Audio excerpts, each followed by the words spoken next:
De la naissance d'un enfant au transfert d'un patrimoine, chaque situation est unique et mérite d'être bien vulgarisée par des conseillers dans le domaine. Voici la chronique des bonsconseils.com avec Éric Veilleux et Bernard Paquette, conseillers en sécurité financière chez Des Bons Conseils Incorporés. On va parler de sécurité financière avec Éric Veilleux ce matin. Comment ça va? Ça va super bien, vous autres? Très bien. Passé une belle fin de semaine? Oui, il a fait beau. On a profité de la journée hier pour ramasser des aigrettes de pain.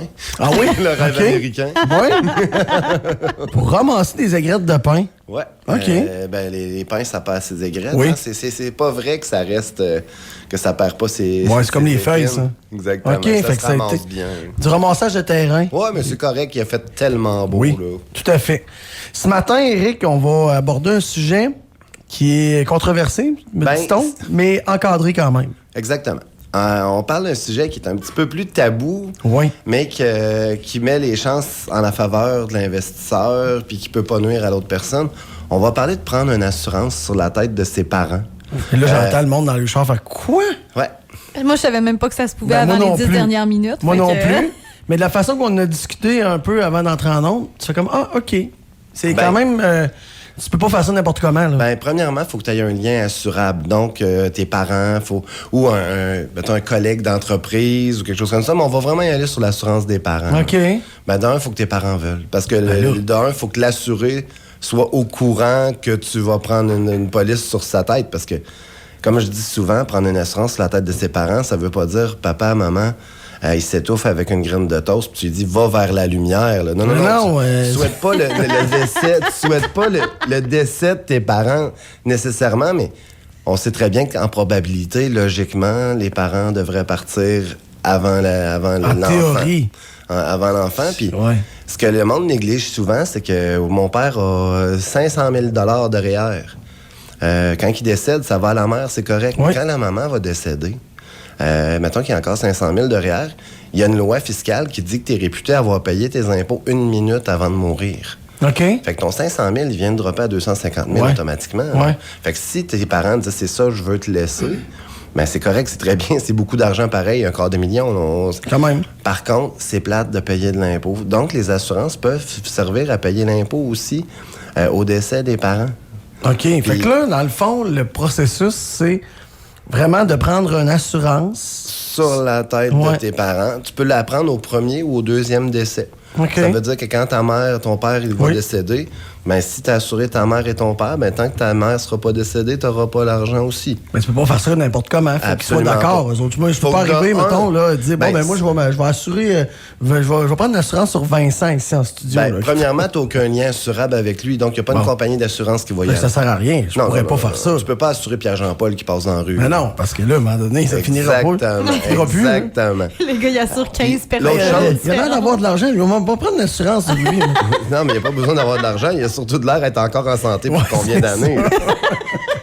Non, mais tu comprends. Oui, absolument. Je comprends totalement. Puis il y a beaucoup de choses à mettre en ligne de compte aussi. Je dis aux gens, mettez pas tout votre argent dans une assurance vie pour votre plan de retraite sur la tête de vos parents, parce que vos parents peuvent quand même vivre plusieurs années.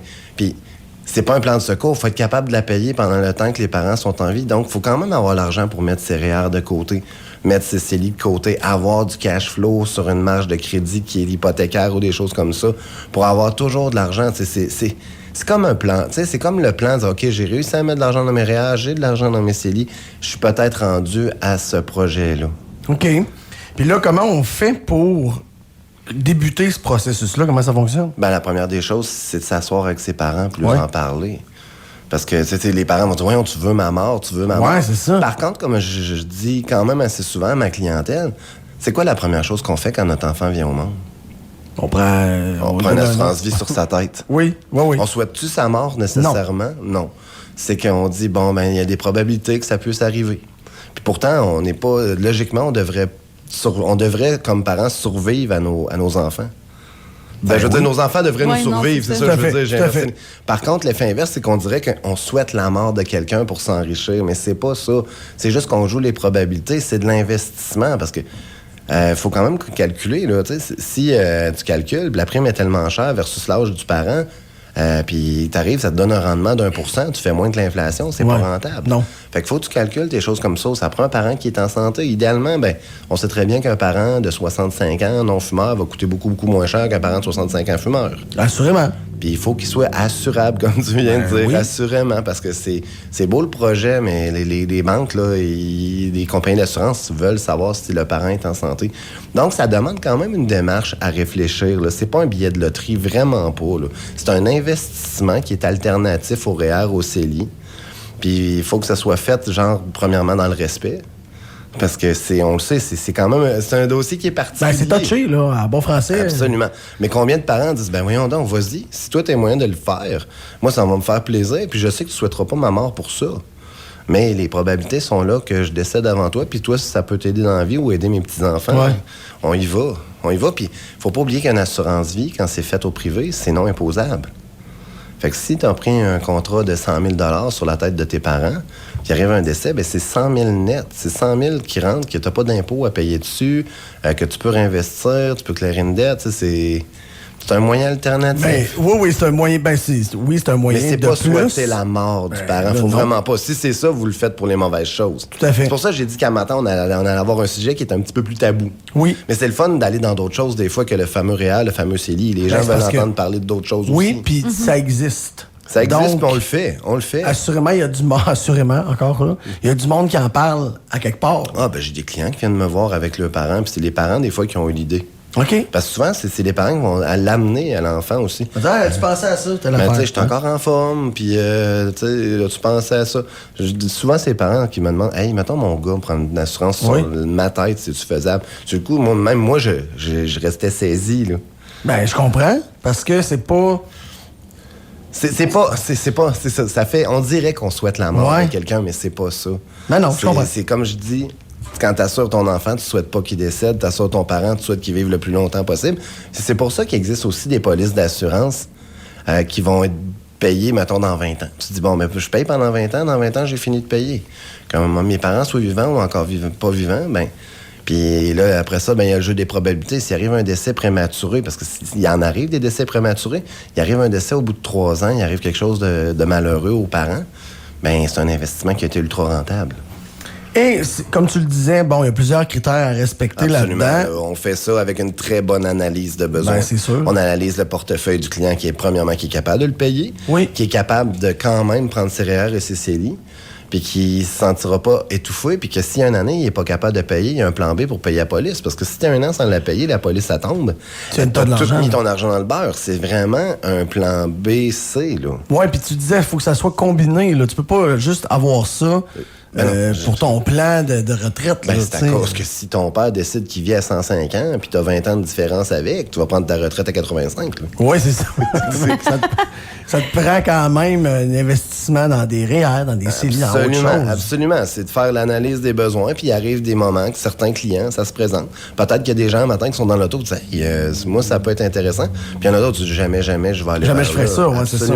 Puis il y a des parents, j'imagine, qui n'accepteraient pas non plus, puis c'est bien correct. Oui, mais c'est quand même plus rare, je te dirais. Ah oui? Les parents disent qu'est-ce que j'ai à perdre? Parce que dans le fond, ça leur coûte rien. Ça leur coûte rien, à part avoir à faire le médical puis tout. Puis quel parent veut pas que son enfant s'enrichisse un jour? Ça, t'as raison. On veut toujours laisser de l'argent. Moi, mon but, c'est de laisser de l'argent à mes enfants le plus possible quand je vais partir en ayant profité de la vie. Oui. Si de cette façon-là, mes enfants sont capables de faire des sous, d'avoir de l'argent pour plus tard, avoir un plan de retraite qui les convient, pourquoi pas? Qu'est-ce que moi j'ai à perdre en tant qu'assuré? Ils sont chanceux, tes enfants. Moi, mon père, il a dit, je vais tout flamber de mon vivant. Peut-être que tu pourrais prendre une police d'assurance sur sa tête. C'est vrai, y en parler? Non, c'est des jokes qu'il fait. C'est des jokes. Il a dit, je vais vous laisser des connaissances en finance au lieu de vous laisser de l'argent. C'est déjà beaucoup, c'est le plus beau cadeau que tu peux laisser à un enfant, tant qu'à moi.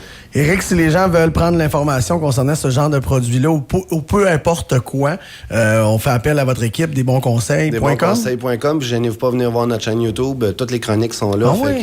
On aime vraiment ça. Les gens, on vient les voir le plus souvent possible. Fait que gênez-vous pas, ça va nous faire plaisir. On se reparle dans 2 semaines. Bernard sera là la semaine prochaine. La semaine prochaine, je pense pas, parce que c'est l'action de grâce. Ah oui, c'est vrai. Donc, ça va être Bernard dans 2 semaines. Ça va être Bernard dans 2 semaines. Merci, M. Veilleux. Merci. Salut. Bye. Desbonsconseils.com vous a été présenté par Éric Veilleux et son équipe située au 135-25 boulevard Lacroix à Saint-Georges. De la naissance d'un enfant au transfert d'un patrimoine, différentes stratégies s'offrent à vous. Parce que chaque situation financière est unique, vous devez vous assurer d'en tirer le maximum. Notre équipe d'expérience est là pour vous donner les bons conseils dont vous avez besoin. Communiquez avec nous au 228-72-24 ou desbonsconseils.com.